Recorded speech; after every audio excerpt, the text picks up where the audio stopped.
Welcome to the Mixing Glass, brought to you by Bardtenders. My name is Michael Windsor. I'll be your co-host this evening. Excited to be back in your ear holes again. Thanks for having me. But before we move on, we have to introduce our fearless leader, our general manager, Mr. Passionate Apollo himself, Jonathan Mateer. Mike, I'm not even wearing a polo tonight. Come on. No, you're not. You're so out of character. I hate this. Yeah, I know. I'm playing a different NPC today because I heard we're talking about a little D&D today, right? D&D heavy episode. I'm always here for it. Dude, I'm so here for it. It's been so long, and I'm ready to talk about rolling dice in between rolling dice with you. So yeah, agreed. No, and it's after playing with you and with the Patreon Barovia, I'm all amped up about it again. I'm trying to get all my friends from Maryland to set a date, and it's just impossible. You got 3 people that are trying really hard, then the rest they're just up in the air. I mean, the hardest thing about D&D, and we talk about it all the time, is scheduling and hanging out with your friends. It's not the math. It's not creating a character. It's not playing the game. It's finding a time when 3, 4, 5, 6 adults can sit in a room for 2 hours. Yeah. So what you're saying I need to find different friends? Well, one friend would probably help. So you should start there. Oh, that's really nice. Nice way to start that off. You set me up. I'm kidding. Nobody sees how I treat you behind the scenes. It's okay. All right. No, it's on Patreon. I've heard. Enough of these shenanigans. How about I tell you about our guest tonight? Let's do it. All right. Tonight we're going to be talking with Ross Struss. And Ross is one of the 3 hosts and co-founders of Bards and Barrels. His journey into D&D started with board games, eventually leading to TTRPGs, where he found a passion for stepping into character and immersing himself in the worlds they build. No stranger to the mic, Ross honed his skills as a play-by-play announcer and DJ during his time in college. His endless enthusiasm for chatting about the things he loves makes him a natural podcast host. When he's not smiting foes as a paladin, you'll find him diving into all things nerdy. Star Wars, Magic the Gathering, Lord of the Rings, and more. Not to mention having a craft beer with friends from time to time. Bards and Barrels was born from the simple joy of sitting around, drinks in hand, discussing epic campaigns. What started as casual conversations grew into a show where Ross and his co-hosts share their love for D&D, one laugh, story, and critical hit at a time. Ross, welcome to the show. Hey, thank you, guys. There it is. and there's the opening crack. I feel right at home. So thank you for that lovely introduction. Heck yeah. Welcome aboard. This is going to be fun. Strap in. We're going to get super nerdy tonight, as we should. I love it. I wouldn't have it any other way. I don't know about you. Not at all. Hell yeah. So before we get too far into this, I like to break the ice. We do a little thing called Roll for Initiative. I know you have some dice over there. I'm going to throw you a curveball question. You play D&D. Are you a dice goblin? Oh, yes. Well, so it's funny. There it is. I have this one for you guys, but just in case, I had 2 more sets off to the side, just in case you needed something else. So don't tease us now. Show us the good stuff. Yeah. It's so great. I love that. All right, hit that thing. Let's see it. All right, what you got? Here we go. Oh no. That's a 4. That's a 4. Okay, cool. We got a good one here for you. Okay. If you could play one song every time you walk into a room for the rest of your life, what would it be? Now, that's every single door frame room you walk into. The song plays, and it's like a 6 to 10, second little bit, just like a reel on social media. Okay, would it surprise you all that I may have thought about this before? So I literally have this narrowed down to 2 songs. It's either "Long Cool Woman in a Black Dress" by the Hollies. Nice. Yeah, great song. Guitar riff right at the beginning, or it's the guitar riff from "Money for Nothing" by Dire Straits. Dire Straits, yes. Yeah. Either one of those, those guitar riffs are just so classic and so. You can't even get mad if you heard them 900 times a day. Yeah, no, those are great answers. Yeah, you've definitely put some thought into it. I love it. Yeah, have you ever experimented, with a Bluetooth mic or something, just see how it feels? Yeah, every now and then, just just play it, click on things. I think my wife would get super upset. Put the speaker out in the living room and walk through the door, just carry my iPad around, just click that song every time. What about you, Mike? What do you got? We've done this question so many times. How many good? You know what? I'm going to play a hidden track off of Mickey Avalon, which is no sound, so that way I don't have to deal with this, and it's just quiet every time I walk into a room. How's that? Oh yeah, you're gonna be like the white noise guy. No, it's not. There's no. It's a hidden track, and it's no noise. I don't know what the point of that was, but it's on the thing. I mean, I think I'm misspeaking. I'm the artist, so nothing. That's what you get, John. Nothing. That's okay. I love that. I don't want you to give me anything ever again. So thank you. Also, if he's wrong, please just blast him in the comments. I really love. I really just love it when you guys call out Mike because he's our music expert. Yeah, because it never happens. Exactly. Yeah, exactly. What about you, John? What are we doing this time? I still think I'm feeling, we had a really great pop-up last night in Atlanta for the USBG Summit. And then we did the Bardtenders Handshake Tour. So we did the Fernet pop-up again. And the energy was just so high. Like everyone's coming in, they're bar professionals. Like you had a bar of like 70 people like that are all in the industry together, sharing things, sharing drinks. And I really think I'm in for James Brown. Just get on up the minute you walk in the room. Yeah. Like, bring the energy, get people going. Like there's no reason to be sad or depressed whenever that happens. Like you gotta be. Yeah, not when the Godfather's singing for sure. Love that. Big facts. All right, enough about me and Mike. I want to get back to you.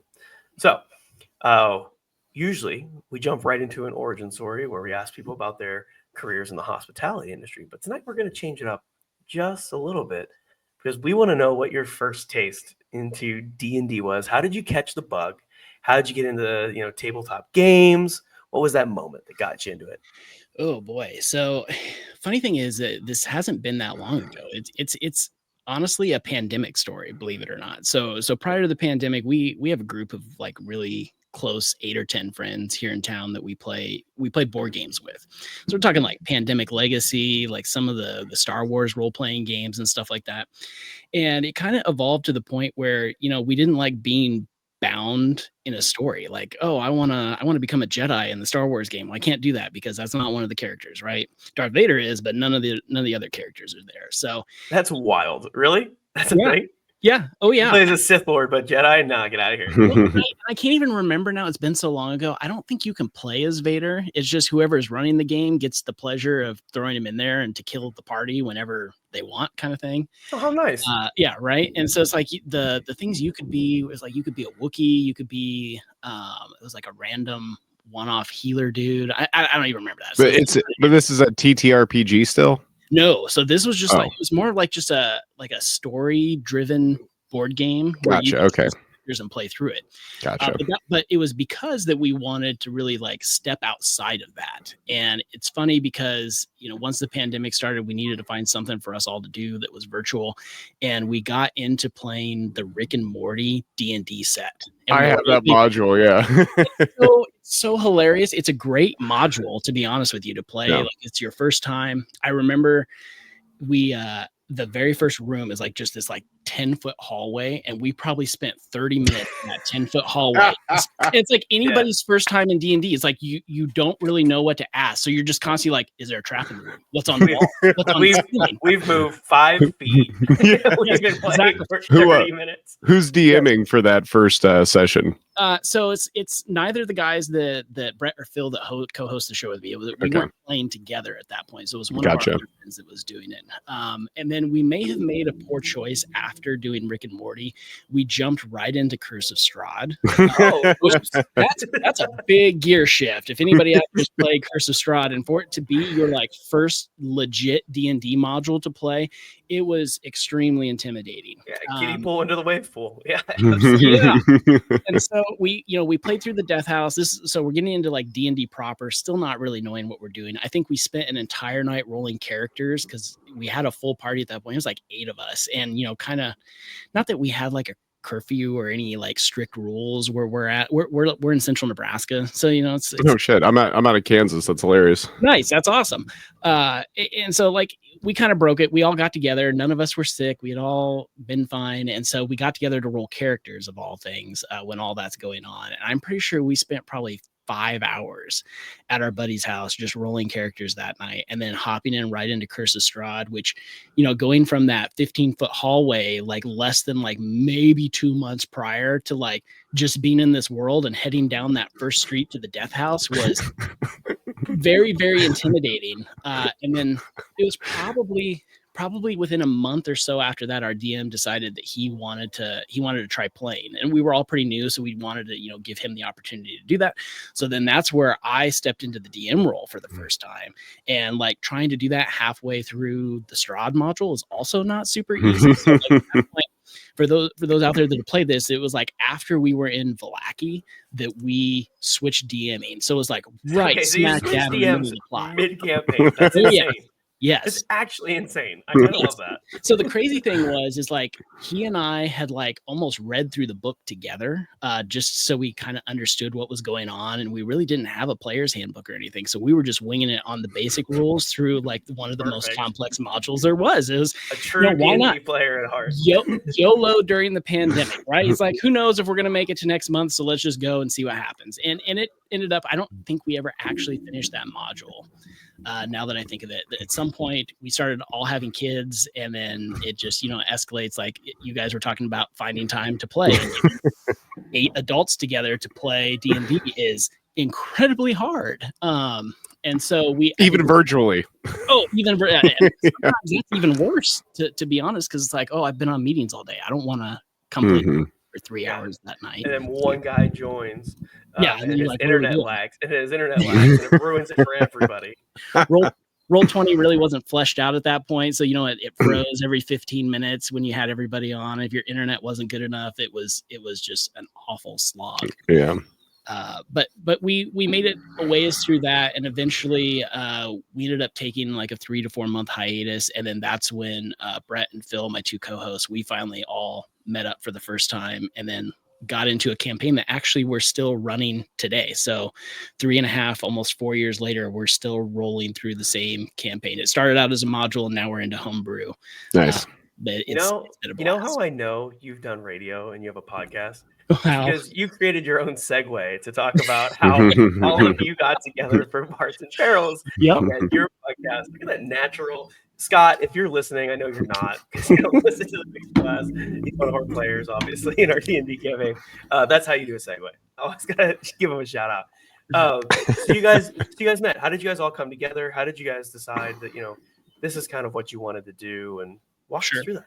So Brett and Phil were actually college roommates, and so they knew each other prior to me ever joining anything that they ever did. And Phil had started up a game at one point. Brett had gotten involved. This was kind of in the middle of that hiatus where we took a break, and I just really, really wanted to play. And the group that we were in included our wives, who weren't as interested as they used to be, because we were free to do other things at that point, and D&D was not on their priority list, and that's completely fine. And so I was like, I just really need to get into a game. So it's like, if you guys ever, lose a player in your game or whatever, let me know. And so they had their group. They were running, I think it was Storm King's Thunder module is what they had started in. And eventually that kind of fell apart because they had a group that was all over the country and just very hard to coordinate and make time for. And so they had stopped playing, and they were like, hey, if you want in, now's the time. So, and I said yes. It wasn't even a question, right? And so that's how we started playing together. But then like kind of the Bards and Barrels side of it grew from while we had started playing, the 3-4 months before the podcast started, when we were just playing and not worried about anything else, which I can't remember what that life was like. We would get together pretty much every Friday, and for a town of 25,000 that we live in, we have 2 breweries here. And so we would go make the rounds on Fridays, and we would just bounce back and forth to the 2 breweries, one week to one, the next week to the other. And we meet up for a couple beers before we go pick up kids from daycare or whatever. And what we finally figured out, dad support group. I love that. That's exactly right. Do you guys ever listen to Dungeons and Daddies, the podcast Dungeons and Daddies? John does. How could you not? How could you not? It's like a dad chat, or dad group chat that they have in the middle of their sessions. That's exactly what. Dad huddle. We got to get the dad huddle. Yes, it's all get together. Let's go. And so one of the things that we got to thinking was, every time we get together, we start talking about some random game mechanic that came up in the session last time, or we would just be, start nerding out over something that happened in the session, and Phil's our DM. So we would start, poking questions and being like, hey, what's coming up next? Or get him another drink first, right? Exactly. Hey, I'll buy you another beer if you slip me a little information, just like my character would do. And so it kind of got to a point where I think there was just one random day where I was just like, I sent them a snap and I'm like, hey, we had touched on this briefly. Being a radio guy and an audiophile, I have equipment. I had a Mixcast before we ever had a podcast, mainly so I could like record myself doing radio shows and keep up. Like if I ever wanted to do voiceover work, like I had to keep those skills up. So I would literally practice doing that. So I had that for about 6 months before we started the podcast. Nice. And I was like, I have the equipment. I can buy another mic. Let's do this. Let's get together. If you guys are in, let's start a podcast and see how it goes. And our one rule that we had was we wanted this to always be fun. We never wanted it to feel like work. And as long as we could manage that, we agreed to do it. And here we are 3 years later. We're almost 100 episodes in, and it's still going strong. Like we just hashed out our season 4 episode list. We're super excited. We're going to start doing more YouTube videos, which is a little frightening because none of us particularly like to be on camera, but we're going to get you got to go where your audience is, right? And so that's kind of where Bards and Barrels was born from. And it was literally just getting together for a beer and talking D&D. And we just thought, maybe other people would like to hear these conversations because, a new player would probably find this pretty informative when we're talking about how flanking works in our game. Optional, by the way, so nobody ats me in the comments. But we would have entire conversations around a beer about flanking rules and how we flanked a monster in the last game and how we, unintentionally that became our combat strategy or something like that. And so it's like, if we can do that for an hour and a half drinking a beer, we can do a 30-minute show while talking about that and, try to be a little more concise. It depends on the amount of beers that we have, to be honest, because we do have beers while we do the show and we try to record 3 episodes at a time. So by the time we get to that 3rd show and we're all like 4 beers in, we're going to have a hefty blooper reel at some point. I don't know when it's going to be. You have to have a good blooper reel. John won't let me drink on the mixing glass. Absolutely not. Save it for shift drinks at the end. No, it's funny though because you talk about that because when we did season 1, we were all recording in person. We'd record 1 day a month, where we would record 3 D&D episodes. So we do like 3 hour and a half, 2 hour episodes. But we found out very quickly that if you start drinking at the beginning of the first episode recording of the day, by the time you get to episode 3, almost like 8 hours later, it's probably not going to be good. So we had to always wait until the 3rd episode of the day, and we'd all do shots and then start the episode. or just make the the 3rd episode take place in a tavern, and that way you're doing method acting. Perfect. Well, obviously D&D never takes place in a tavern, Mike. I don't know what you're talking about. No one ever goes and talks to the bartender for quests. Like that's just not a thing. Never happens. So one of the things I love about Bards and Barrels, and I find it to be super unique that you guys do, is that you're not actually live playing or doing actual play D&D. You're just talking about the rules and mechanics. And I know you touched on it a little bit. You wanted to explore those things, when you came together because you're already having the beers at the breweries. But, what are some of the things that you think are most important or some of the things that you've shared throughout your episodes? They're a great place for someone tuning in for the first time to start. Sure. I think, and this is one that I feel like I answer on social media all the time is somebody wanting to get into the game that thinks they need to go buy the core rule set.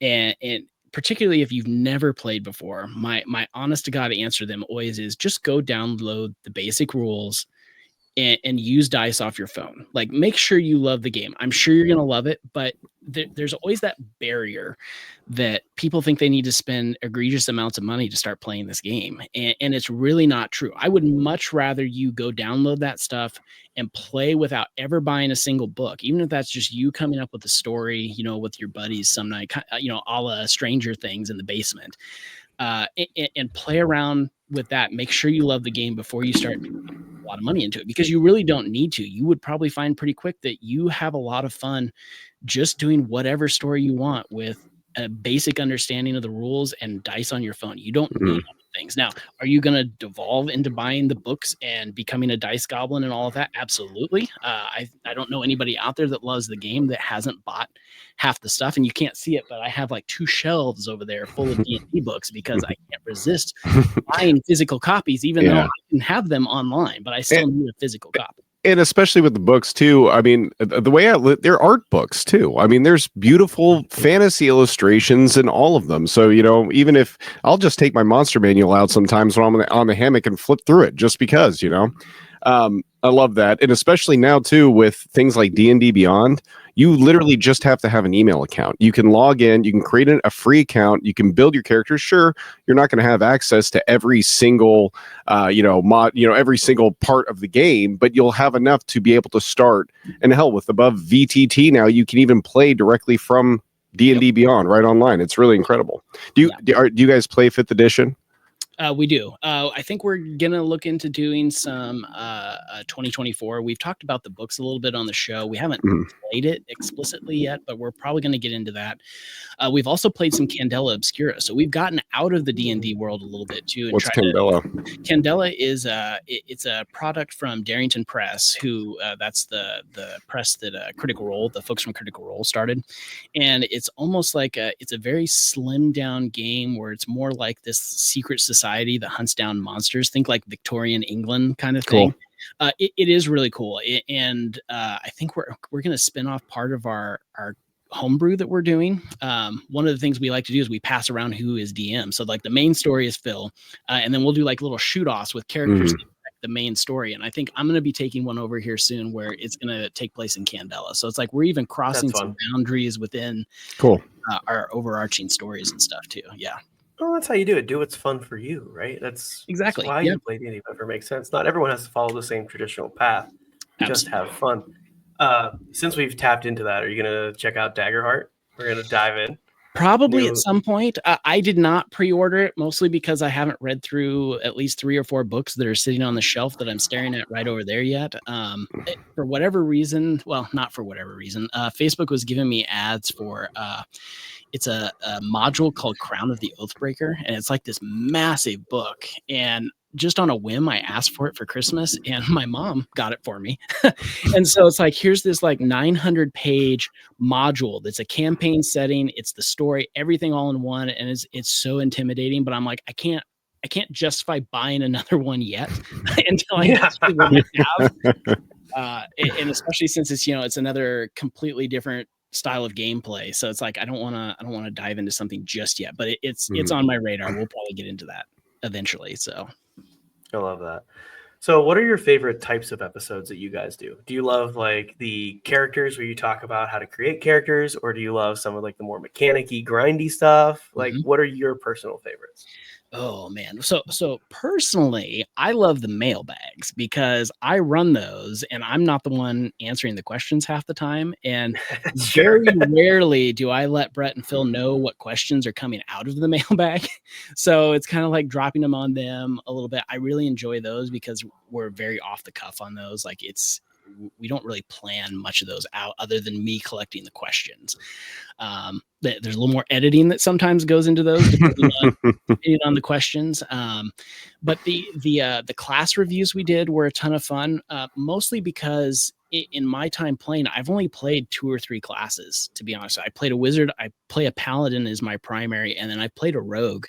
But it really got me out of my shell to talk about the other classes and then build a character that we're telling people about. And so it was really cool to do that. And I think it was really cool for Brett and Phil too, because they're kind of in that same boat where they've only played X many classes. And so it's, none of us had played an artificer. So that was probably, it's why it was the last one, but also why it was probably one of the most fun ones because we learned so much doing that episode. So, yeah.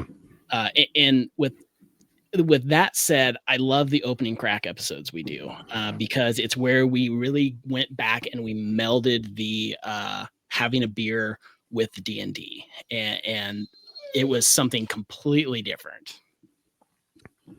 I think that's right, and I think that's one of the cool things that you guys do, like that you have beer.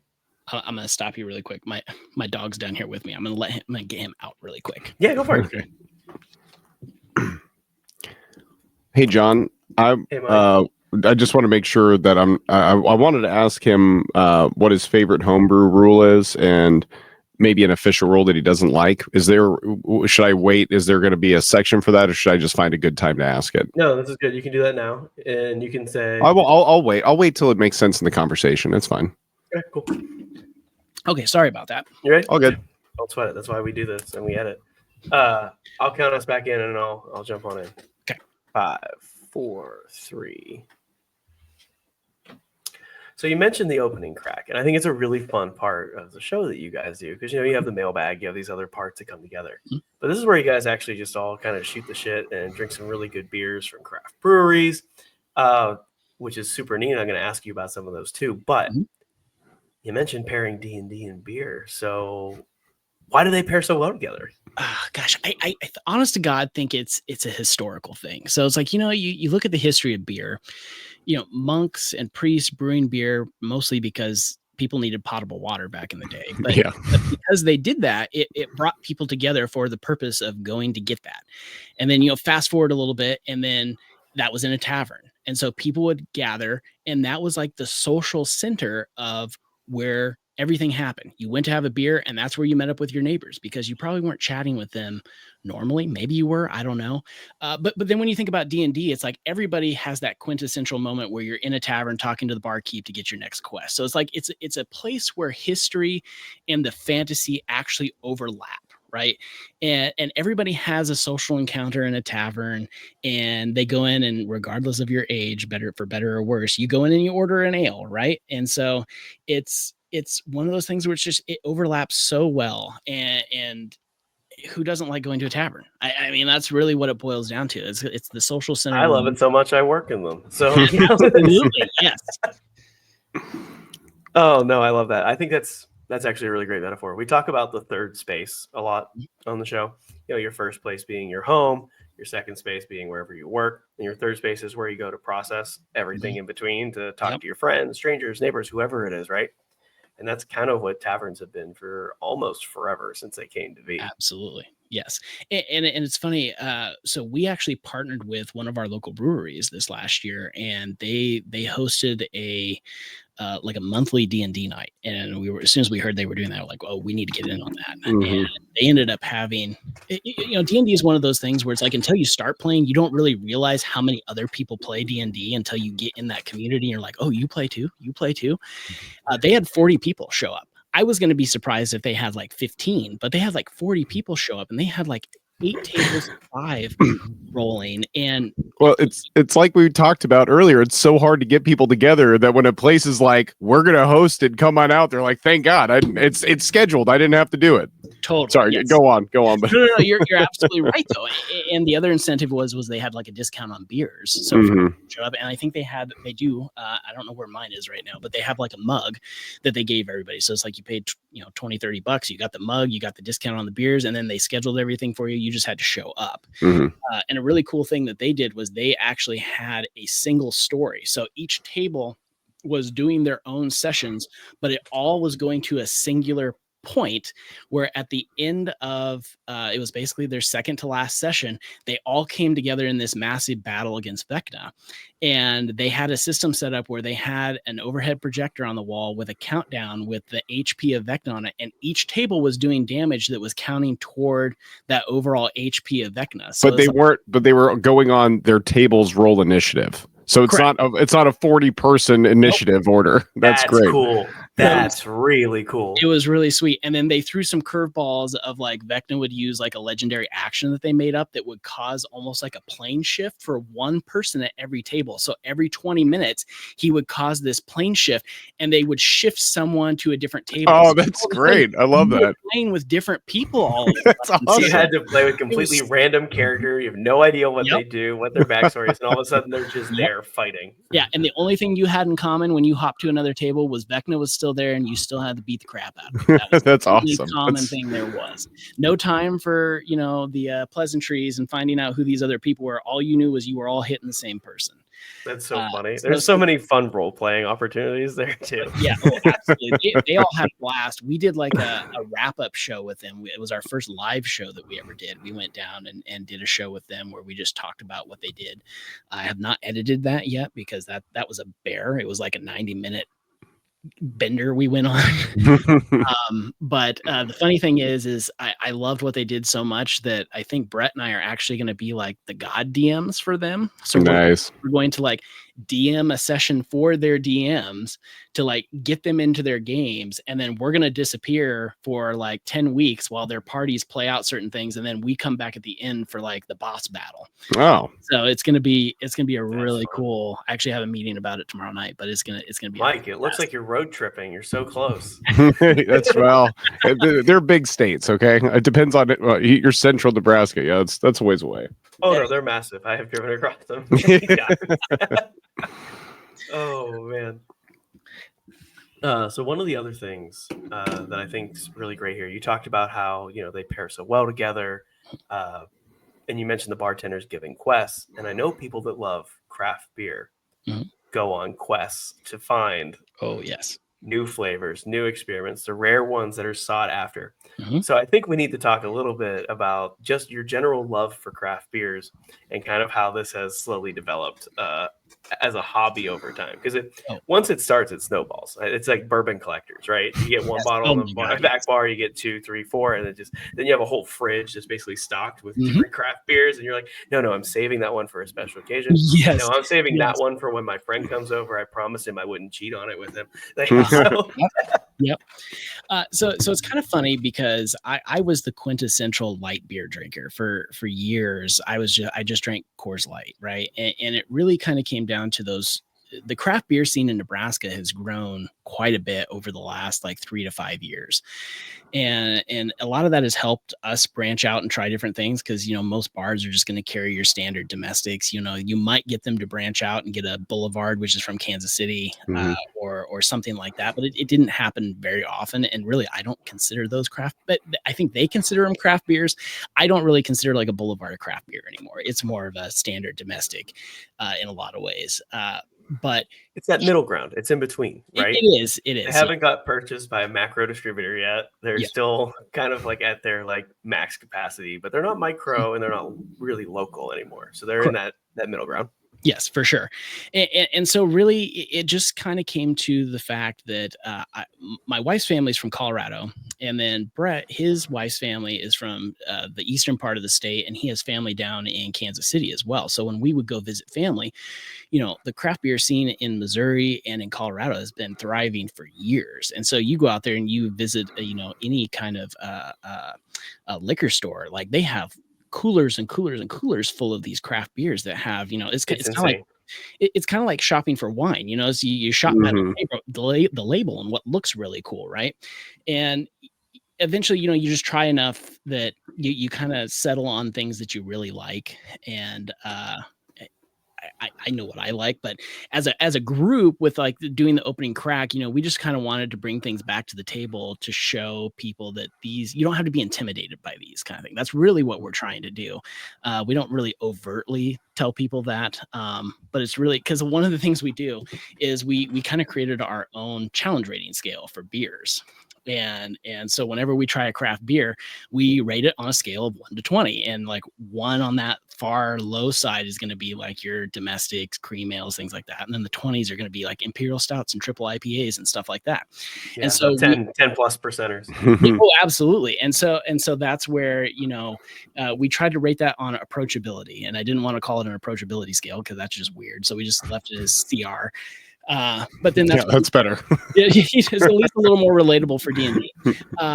But that's what really got us to trying things. And we all tried craft beers before. Like I said, we have 2 breweries here in our town, and they do a myriad of styles and stuff, ranging from those cream ales clear up to double IPAs, imperial stouts, brown ales, and things like that. So, and what I found is over my time drinking beer is I really don't care for the 4.5% beers anymore. If you hand me a Coors, I will still happily drink it. But at the end of the day, I would much rather you hand me, this really complex 8.5% IPA that I've never had before, just because it's almost a journey in and of itself to kind of walk through. It's like, wow, that's really high in the alcohol, but it's not as hoppy as I thought it would be. And it feels very snobbish at times because you're that guy now. But at the same time, it's like, I don't want glorified water either. So it's that kind of towing that line a little bit, right? I think there's a fine line here, and I think this is an important thing to talk about too.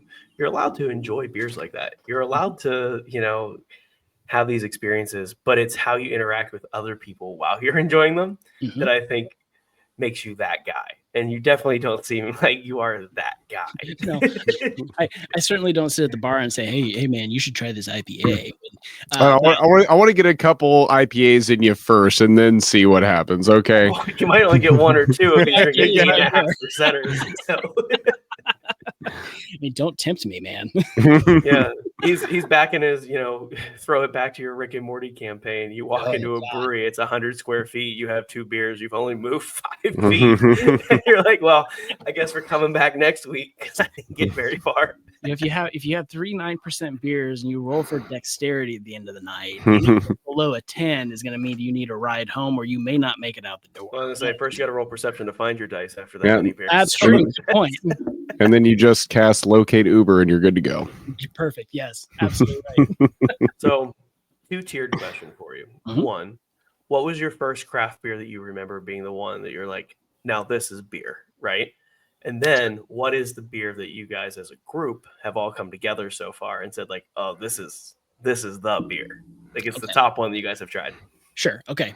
So for the first part of that, the first craft beer that I really enjoyed, which I can now openly say is not my favorite craft beer anymore, is a beer called Kitchen Kerfuffle. It's a cream ale that our friend Damon, who is on the opening crack now, we added somebody. He is the master brewer for one of the breweries here in town.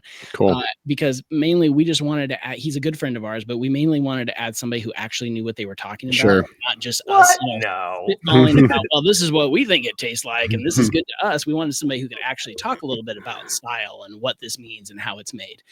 And so it was a beer of his, and that's really where I got into craft beer, was having that one. And it was probably a 6%. I mean, cream ales are not known for being hard hitting beers, but they're not a 4.5% domestic either. So, and that's kind of how I got some of my family members into craft beer too. So it has lots of cool memories for me, and since we still visit that brewery all the time, it's always there. It's always in the back of my mind.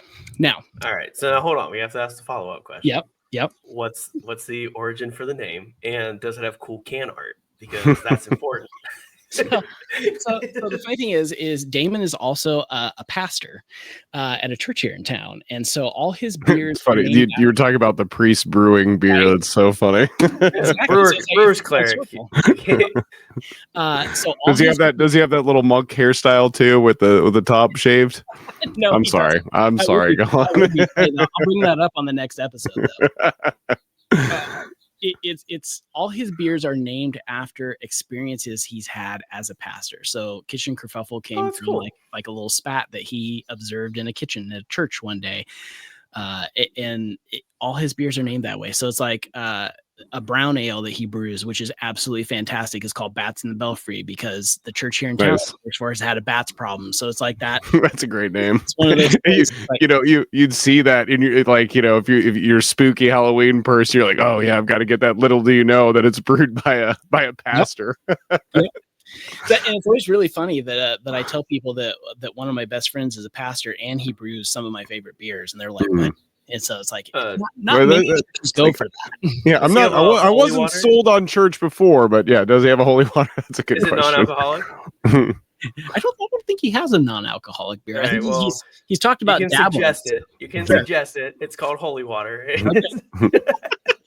Right? I'll probably laugh and go, absolutely not. But that's okay, so our favorite beer that we've all had as a group actually happened here a couple months ago, and it was an Imperial Stout. So that's a sign of how far we've come, that one of our favorite beers is an Imperial Stout. It was called Tezcatlipoca, and it was the can was absolutely gorgeous. It was kind of a green color, greenish, and it had some white in it, and it had very South American vibes, but it was brewed in Lee Summit, Missouri. So it was not of South American origin by any means, but it was based off of I can't remember what they call it. Is it chocolatl or whatever? It's like the original hot chocolate kind of thing.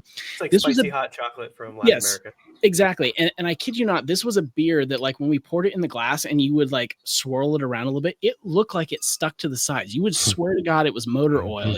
That's a thick beer. It was. Yeah. It's like, typically I don't like to chew my beers, but that was a case where it had such a unique mouthfeel. Like, you expected it to be a little more viscous, but it wasn't. You expected like really strong alcoholic flavor because this was like a 9.5% beer, but it didn't have that in it. It wasn't hoppy because being an imperial stout, it was more malty than anything. And it had these really weird like dried fruit chocolate notes in it that you do see a lot in stouts, but it was just in this strangest, most complex thing that we all just fell in love with it. The downside is we can't get it around here. So Brett brought that one back from Missouri. So that was one of our treks. Sure, it's probably seasonal. Yeah. So yeah, it could be. This is I don't know, John, you might be able to tell me, you know, like how like the underground like metal scene back in like the 80s and everything, that they would literally tape cassette stuff and then mail it to people all over the country. You could find pen pals and stuff. Do they have anything like that with craft beers to where you can like send each other craft beers from different locations? So I'm going to let you know that just about every alcoholic beverage has people that do that. Mm-hmm. I mean, even bartenders, we do boomerangs where you fill up like a little sauce cup ramekin and put a shot or a cocktail in and you give it to somebody to go, and you send your guest to another bar and you go, hey, this is from bartender. This is from John down the street. He said you needed one of these, and you give him a boomerang, right? So it's happening with basically everything. But I mean, Ross, I'll let you jump in if there's any crazy things that you guys are doing. So it's funny you mentioned that because I've actually had a couple breweries send us beer. Like we have done like a one-off episode on one that we found, and then a lot of the times, as long as it's a good episode and it's not the last one of the night that we had, so we've had 4 beers at that point, I'll tag the brewery in it because just our reviews are so unique that I'm like, maybe they'd want to share this just because it's not your typical just somebody saying, this is a 4.5%, whatever, blah blah blah. It's hoppy. It's not hoppy. It's like we actually have a lot of fun doing these. So I have had a couple breweries send me beers to do shows on, which we've done. Very cool. Probably the craziest moment last week, we dropped an episode where we reviewed 4 Breckenridge Brewery beers. I don't know if you guys ever had beers from Breckenridge Brewery. I lived in Colorado for a long time, so so you're familiar. I'm there. So last year I went to Fan Expo Denver, and we always have a blast when we go. And while we were there, Breckenridge actually brews a beer for the event. And last year they brewed a yuzu wheat, which was absolutely fantastic. It was bitter, not like typical beer bitter. It was like that orange bitter. And when they come to this place, they have like this log home tap room thing that they bring everywhere. It's a trailer. And so they have it set up in the convention hall. And so it was kind of next to the area where like kids can do activities and stuff. We had taken my son, my wife and my sister-in-law were hanging out with him. And I'm like, this is my chance. We're over on this side. I'm going to go try one of these beers that Breckenridge Brewing is also done. Power play, putting the beer next to where the kids hang out. I know, right? That's perfect. Because the parents are going to stand there and watch them. You might as well have a beer. Might as well have a beer. That's right. It's a brilliant marketing strategy. And believe me, I know for a fact that they sold a ton. So I went over there and I got one of these. I bought the glass because they have a commemorative glass with it. I went up, I got a pint of the beer, and I kind of just stepped over to the side and I took a sip. And just keep in mind that like my memory of this is, I may embellish this just a little bit because I can't remember exactly how this went, but I vaguely remember like saying out loud, hey, this is a great beer. And the guy next to me was like, oh, I'm glad you think that because I brewed it. Nice. Like, what are the odds of that? And so come to find out that this guy, he works for Breckenridge Brewing. Talked with him for a little bit. I didn't have any business cards with me, which is super annoying because I always try to have that with me. And so I gave him some stickers, and I'm like, he gave me his card, and I'm like, he's like, reach out to me sometime, because I told him we had a nice long conversation about how we do beer reviews and stuff. And he was like, reach out to me. When because he deals with like their festivals and stuff, so he's like kind of like you guys. There's like a very specific season of when he's going to be working, and so it's like, don't email me now, but like in March, email me. And I did, and he actually sent us out some beers to try. He sent these 4 IPAs that we did the show over. So it was absolutely fantastic. It was complete happenstance that I ran into him, but I think that fits well into your talking about just you obtain beers in the strangest ways sometimes, and it's not at the store, even though that's sometimes how we do it. We're actually planning a trip over where the 4 of us go to it's like a giant liquor store, and they have like hundreds of beers there, and we're going to go pick out the beers for this next season. So that's kind of our plan. Nice. So, yep. I think it's even crazier too. Some breweries do like the special releases, like I lived in Gainesville, Florida for a long time. We had Swamp Head Brewing there, and they started in like a little garage. Now they're massive and distributed all over Florida, right? Yeah. But they do like Star Wars May the 4th be with you limited release beers. So they have like 4 different ones every single year, and it's like it's a trap, you know, and it's like Admiral Akbar themed, like peach something sours, and they do some really fun ones. But like there's that kind of stuff happening all over the country. There's Ardwolf here in Jacksonville, Florida, did a Slowpoke Pokemon beer that was like a guava session, and I was like, that's kind of neat, you know, like you got to have fun with it too, and like those are the things people look for. It's like, Totally. how can I get an experience out of my beer, not just like looking for an experience at a bar? How can I elevate this to the next level? So. Right. Well, I think that's really how like people shop for craft beers. And it's like that wine analogy I told you. And it's like when you have that whole aisle full of wine, I just go pick out what looks coolest on the label. And before I really knew what the heck I was talking about, like as far as like what styles were, that's exactly how I picked out beer. I'm like, oh, that has a cool label. Try. Were they awful? Sometimes they were awful. I used to do that with CDs at Hastings when that was still around. You just go and pick out an album, and you're right. Sometimes it hits, and sometimes it misses terribly. No, but the label does everything. I was talking to a wine vendor the other day, and they have this red wine blend. It's called Fred's Red, right? It was their worst selling wine, but it's absolutely delicious, right? Sure. It's just like a table wine. And they're like, it's not selling. What do we do? And they hired a marketer, and he's like, just put a dog's picture on it. I bet it'll sell like 200% more. Completely changed it, didn't it? Guess what? It sold 400 times better. Oh, sure. It's like their best-selling wine now. Jeez. And here we go. Look at Tito's vodka. You know, where we are. And I got to mention these 2 beers because this is the perfect place to talk about them. We have tried 2 really controversial beers too, at least at our table. And I'll try to make this brief. One of them was there's a brewery in North Dakota called Drecker Brewing. They're out of Fargo. They do a series of sours called Sunday sours that are like dessert flavored beers.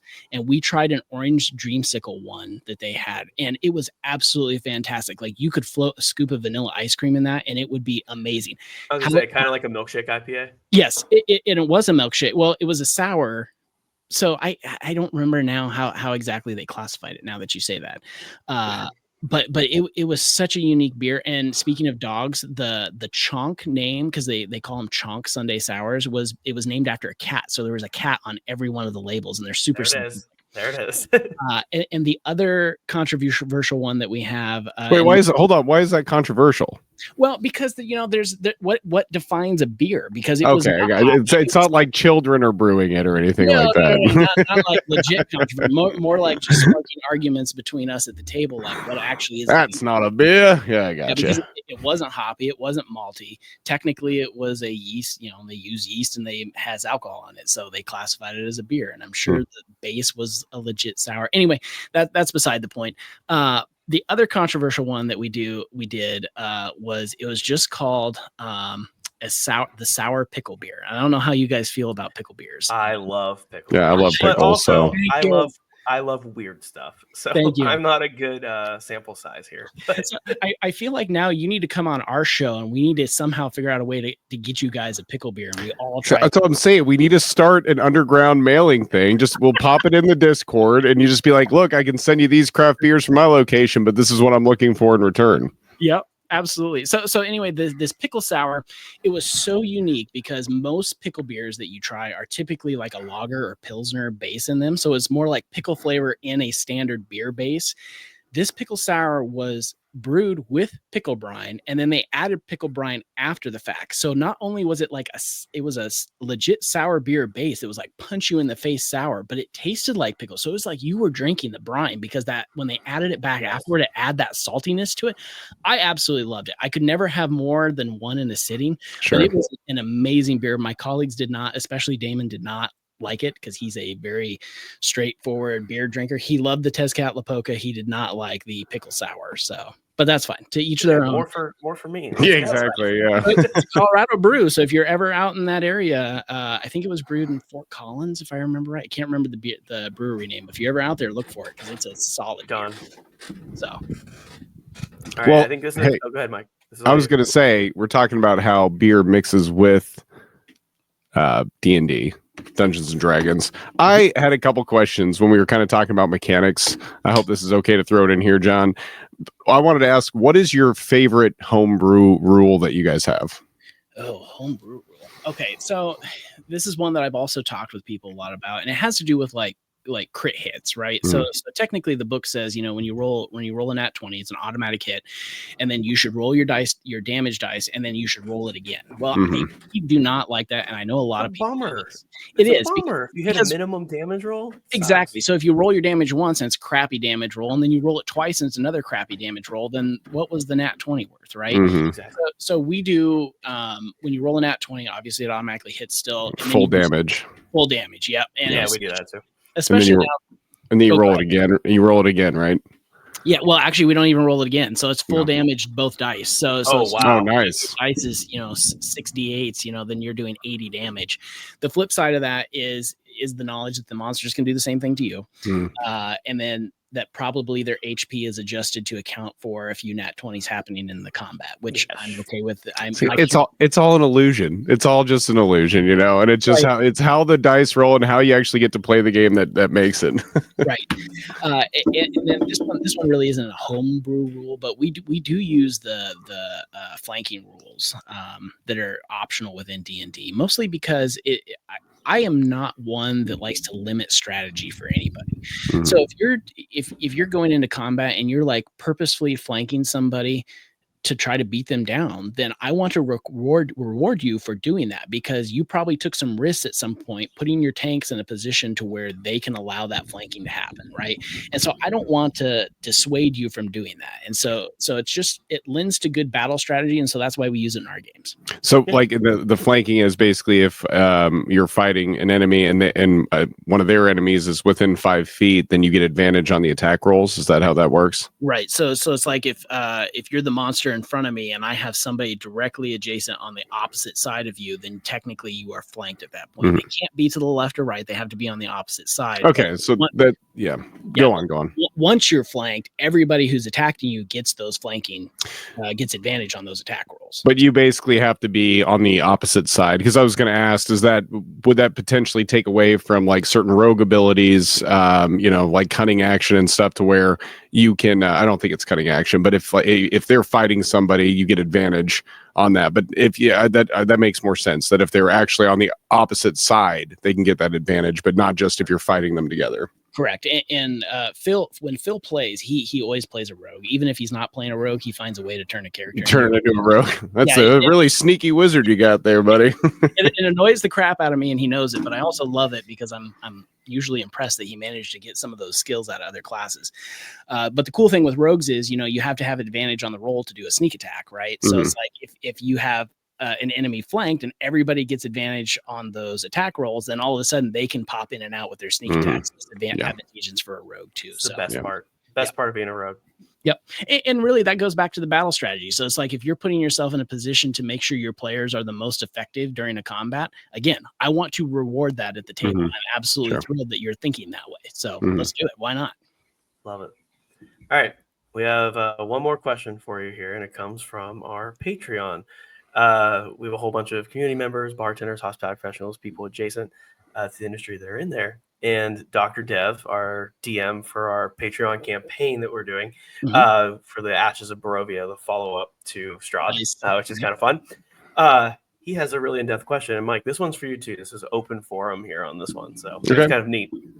So in the player-created TTRPG space, though vastly different from beer, has the shadow of Hasbro's attack on original gaming license creators lingering years later. Craft beer, too, has seen the decimation of small independent makers due to acquisitions, pay-to-play distribution, and generally too big to compete practices. So, with those two things in mind, what would you tell either of these groups who continue to follow their passion against the basically stacked odds? And where do you see the most opportunity of intersection for these as well? Wow. I know, this is a really good question. I was like, ooh, this is meaty. I think the first part of that, because he referenced Hasbro, and I think immediately back to the whole fiasco with Wizards of the Coast and the open gaming license and all that stuff that they had. I do think in recent months they have come back from that a little bit. I think when you look at what has come out in the 2024 rule set, it really has been player driven. And I think the Creative Commons license that came out not that long ago has showed that they know that they made a mistake. And now that's not necessarily meaning people are going to forgive them or ever walk back or go back to them. And nor should they. If that's how you feel about it, then to each their own. There's plenty of systems out there you can go play it, right? But I think they at least made an earnest effort to come back and try to appease players to come back to the game, and I do appreciate that from them. When it comes, I'm a little unfamiliar with the scandal or the controversy. I'm not really sure what you're talking about. So, gosh, when was this? This is probably 2-3 years ago now. Yeah, I think so. Wizards of the Coast had announced that they were basically going to completely redo their open gaming license, and what the open gaming license allowed people to do was to create content based on what Wizards of the Coast had created and then turn around and sell it without having to pay royalties back, right?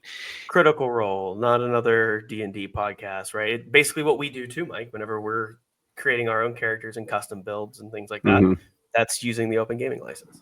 Yeah. And so that caused a huge uproar when that all happened, because, people were just upset that here was this thing that was essentially supposed to be granted in perpetuity.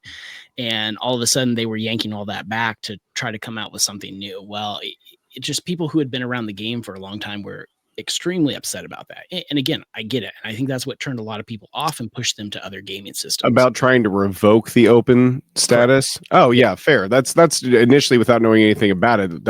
I think it's awesome that it's open and we can use it and play with it as we like. I think that's great.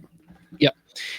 And I think some of that applies to beer as well. When you think of small breweries, and you're absolutely right. How many small breweries that were really successful got sucked up by, InBev, Anheuser-Busch, Goose Island Brewing, which I think was out of Chicago, was probably one of the more recent ones. I think the antithesis of that is the explosion of craft brewing across states all across the country. So it's like when I go to Colorado and even here in Nebraska, there's craft breweries that have popped up all over the place that really aren't being threatened by major breweries. And I think a lot of that is, and it's not that they're not threatened in terms of sales, because, Busch Light's still going to sell a ton of beer in Nebraska because that's Busch Light. But the difference is there's a certain amount of local pride centered around breweries, at least here. People are very proud of the 2 breweries we have here in town. So I think they have a very well-established base. People are always going to go buy their beers. They may go buy a Busch Light or a Michelob or whatever it is, on the weekends. But Friday nights, I'm still going to head down to First Street Steeple, whichever one I want, and I'm still going to buy 2 to 3 pints and have one of their beers. And I think that's a shift in that beer industry a lot, because when those craft breweries weren't there, they relied on distribution. So if you couldn't get into a bar, how did people ever know about you? And if you were successful enough in a bar that a distributor could report those sales, and they're probably in connection to one of the major breweries in some way, shape, or form, and then all of a sudden they're like, whoa, they're making money, so we need to go buy them. Well, now all of those small breweries are independent and they can operate as such. And so it's not really a threat to them, and they can really thrive in their local spaces, which I think is fantastic. And it's just a pride thing. And I love that. I hope our breweries stay open for another 50 years. I think that would be fantastic. Yeah, I think the big thing for me is that, the thing that, micro craft breweries have, that content creators also have that are in this space, is that if you follow your passion and your niche, whatever it is, your shtick, whatever your theme is, you're true to it, and you treat your community well around you that's supporting you, you're going to succeed, period. You're going to make a difference. You're going to make people feel good. You're going to make people happy. You're going to give them good beer. You're going to give them great experiences. And if you stick true to those things, I think there's always space. Yeah, sure. It might not be, across the entire United States, and that's okay. There's nothing wrong with that. But as long as you, the person that is creating it, is happy, and the people that are consuming it are happy, then I think that that's a win. Yep. Well, if it's 9%, it's pretty easy to be happy while you're consuming it. Yeah, you just probably won't be happy the next morning. That's your fault, not the person who made the beer. You made that choice. All right. Wrap up question for you. So everyone who comes on the show, we normally ask them, what your favorite shift is, that you've worked in the industry. But for you, we want to know what your favorite D&D moment is from a campaign you've played or been the DM. What is that moment that you always keep coming back to? Oh gosh, so it's a more recent one. Our party that we played with Brett, Phil, myself, and then a couple other guys. We've come a long way from when we very first started. Like we were the quintessential, we love combat, let's have more combat, throw the meat waves at us because that's what we really like about this game. And it's like any group, the more you play, you start shifting to that role playing, because especially as you get to higher levels with a character, the combat isn't fun anymore because I can deal so much damage that unless I'm facing a boss, it just isn't the same as it was when I was a level 3 character. So we've really leaned into role playing, especially since we've kind of switched away from the module. And not that long ago, in the homebrew world that we have, basically gods are getting killed off and we've all lost our deities that we had. And so my character in particular, being a paladin, losing his deity is an extreme shift. So I went from an oath of devotion to an oath of vengeance. And I was I was a oath of a paladin of Tyr, oath of devotion. And then when I switched over, I became my deity is now Odin. And I've really leaned into that role playing, and things have changed so much for my characters. Like I am very suspicious of Odin, all this jazz. And one of our other characters, he's a very aloof character. But we had this moment not that long ago where I don't know, we were in a church of Tyr and the priests are crying because their magic's not working anymore because Tyr's dead. They don't know it, but he's dead. And basically my character was like, Odin, if you can give me one thing, let's make these scales like glow and shift a little bit just to give these people hope. And this other character almost had an intervention with my character and was like, why did you do that? Like, you do not lie to people. You have never lied in the course of the time that I've known you, and what changed here? And so we had this amazing role playing. And after we got done with that, and we don't record our sessions. I really wish we would. You got the equipment, man. That's true. We absolutely do. Even if you don't put it up online, just to have it, it's kind of a special thing. Absolutely. And I wish I had this, because like anytime we start talking about it, it gives me goosebumps, because everything we talked about, that role playing was so in depth that it gives me goosebumps. It was like this literal heart to heart we had. And even afterward, Phil being the DM for us, was like, that was amazing. Like it only took like 5 to 10 minutes, but it was such an amazing moment where we just had this back and forth about, morality and doing this and that, and the change, and what's changed about you and what's changed about us and the world around us. And it was almost a very real world moment in a lot of ways that happened within the game. So it was a little bit of a microcosm in a way, but it was a fantastic moment. And I talk about it all the time right now. I'm sure there's other ones. We played through Descent into Avernus. That's what led into this.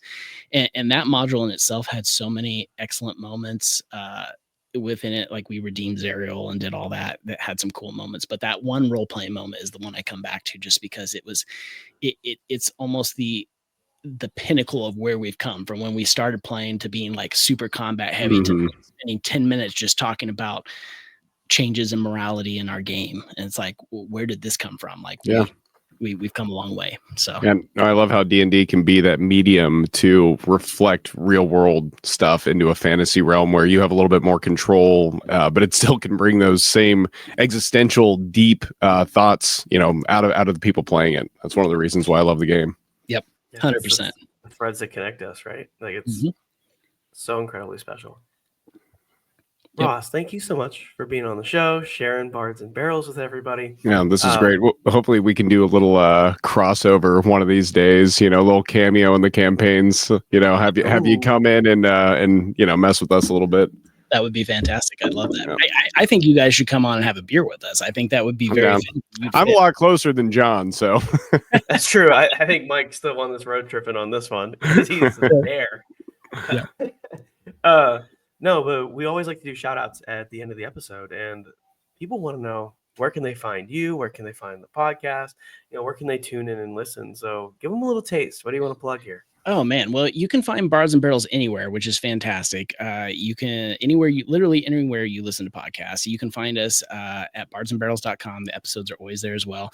Social media, luckily for everybody, our handles are the same everywhere you go. So if you go search at Bards and Barrels, you can find us on Facebook. You can find us on Threads, and It's pretty awesome you got all those handles, man, because that's a killer handle. You'd be surprised it didn't get taken before you went for it. Well, it's one of those things when we started, I was like, I don't know if we're going to use these, but I'm going to go lock it down just to make sure. Good idea. Yeah. So It's like Barrels and Bards was taken, but I've got another good one. Don't worry. Yeah. Yep, exactly.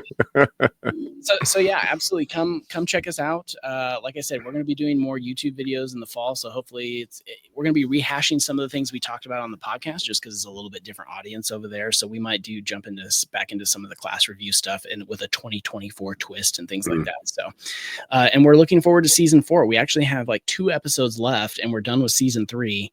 And then in the fall, we'll kick off season 4, which should be somewhere in there, our 100th episode, which we're really excited about as well. Nice. So, awesome, man. I wish you all the best of luck with that. That sounds like a little fun. Yeah, Pardon me.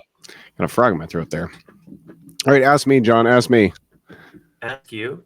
Yeah. What is your favorite homebrew? Oh. You got any plugs? Actually, I'm going to shout out the Bartender Rant podcast, where I'm a co-host on that show as well. Devin, who asked the question on this episode, our DM, he just came on and we did a great episode. It was a lot of fun with him. So please check out BRP Drink Along, the Bartender Rant podcast, wherever you get your podcast, and come and join us. We talk about D&D sometimes too. Hell yeah. And not to one-up BRP, but I have a favorite podcast too. It's called Bardtenders, and you're probably listening to it right now. You can check us out on social media at Bardtenders. You can head to our website at www.bardtender.com. Amazing resources for mental health and wellness for those in the hospitality industry, on-the-job education. Our episodes are there. There's some swag there that's pretty neat, so you can check all of that out as well. We also love hearing from you guys, so you can slide into our DMs on social media or shoot us an email at contact@bardtender.com. And Mike, what else do we like? 5-star reviews. We love 5-star reviews. Yeah, 5 stars only. 5 stars only. But if you leave us a 5-star review, here we got one, and roast us in the comments, we will read that live in an episode for everyone to hear. So, Mike, without further ado, I got a short one here for you tonight. This is our first. This is our first one. This is the first time this has happened. So I'm not going to say thank you yet, but I'll do 2 because there's two short ones here. So this one comes from Swimmer Boy 1 2 3 4 5 6 7 1 2 3. Thank you for such a creative. This is a bot account. This is BS. It is BS. Title of the review is "The Best Use of AI Puns," and their comment is 5 stars. I absolutely love listening to podcasters that use AI to generate their puns. Thank you. Okay, you know what? We didn't use AI to generate all of them, but we're trying. We're busy, okay? And also, I've got a hot take here. I think that AI in like D&D and stuff, I understand that you don't want to take away the human creativity from it, but I have used like ChatGPT when I'm working on a campaign to where I have the ideas. I know what I want to do, but I'm struggling, and I'll ask questions and bounce stuff off. And if you've got a problem with that, then I don't care. Okay. And I hope you enjoyed the puns anyway. I don't think we can do this. I can't take criticism on the show. This was a bad idea. Oh, too bad. I got one more for you. Screw you, Swimmer Boy. This one comes from Buster Van Tango. Yeah. This review is entitled "Fun Show." 5 stars. And they say asking for 5-star reviews is desperate. Hashtag not a good look. Smiley face. It worked. So there you go. Thanks, Buster Van Tango, for 5 stars. This is a bad idea, John. Yeah, well, there's some worse ones, so you can check this out on Apple Podcasts if you want to. Spoiler. And I know that you can really only leave reviews on Apple Podcasts. Mm-hmm. So if you want to, get at us on Spotify, which is like another big one, right? you can actually leave comments on the episodes. That's fair. You just So- you have to show us that you also gave us 5 stars, though. You do. You have to tag us somewhere that you got 5 You stars. have to screenshot it and then send it to us, and then leave your comment, and we'll read it. But get at us. We're ready. Come on, bring the heat. I'm not ready. I can't take it. I feel like I Ross. need to go give you a 5-star review and roast you now, just for fun. Let's go. Please do. Bring Yeah, it. don't tempt us with a good time. We're due. Ross, thank you so much for coming on the show. Yeah, thanks. It was a lot of fun. Yeah, thanks for Give having me. everybody a taste of Bards and Barrels. It's absolutely incredible, and I probably need to go enjoy another opening crack Yes. before Please I do. clock out for real. Oh, let's get the hell out of here. Let's clock out. We'll see you guys next time. Right.